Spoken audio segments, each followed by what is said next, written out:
I have been running the Aldervane spread for 16 years.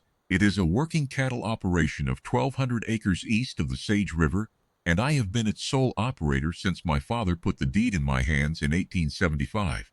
I have never in those 16 years advertised for help in an agency paper or sent away for anything by post. So when I drove to the Whitfield Junction station in September of 1891 to look at the woman the agency had sent in response to my notice for a ranch cook, I want you to understand that I was already somewhat at odds with the whole proceeding. The train had 3 women in traveling clothes who stood near the platform with bags. The agency man, a fellow named Stovell from the Whitfield Junction employment office, was there to introduce them. He had a list.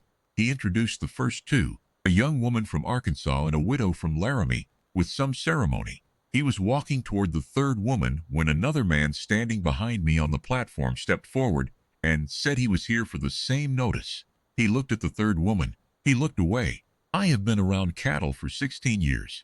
I know a man who is making a calculation about weight and utility.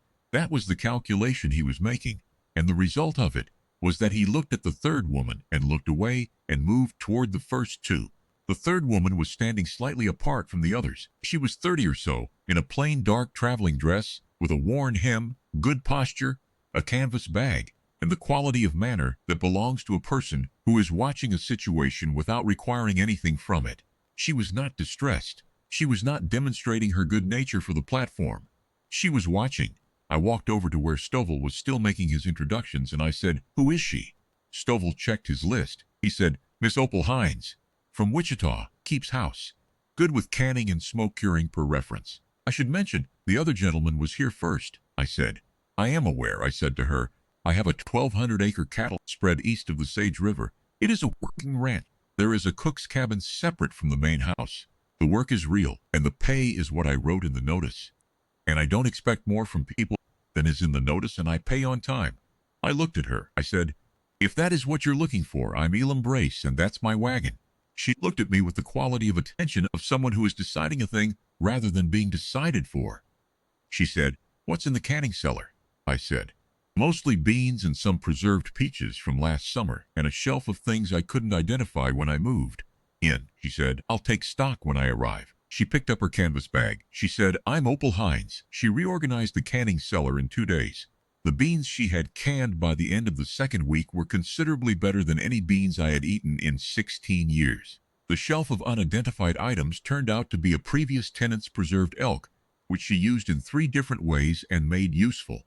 By October, I was finding reasons to be in the kitchen at the end of the day when she was finishing the supper work.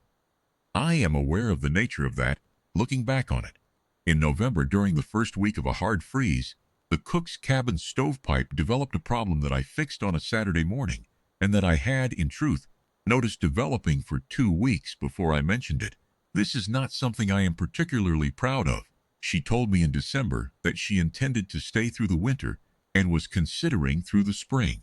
She said it the way she said most things, plainly and without requiring me to respond immediately. I said I was glad to hear it. I said it plainly and also with, I believe, more feeling than I usually put into the words. In March, I asked her about her plans going forward.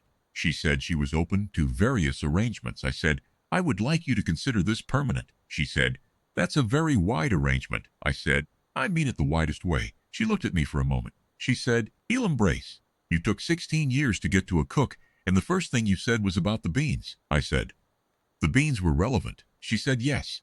We were married in April. The Aldervane spread runs better now than it has at any point in 16 years. The canning cellar is full. The beans are excellent." The man at the platform made a calculation and walked toward the other 2. I think about that now and then.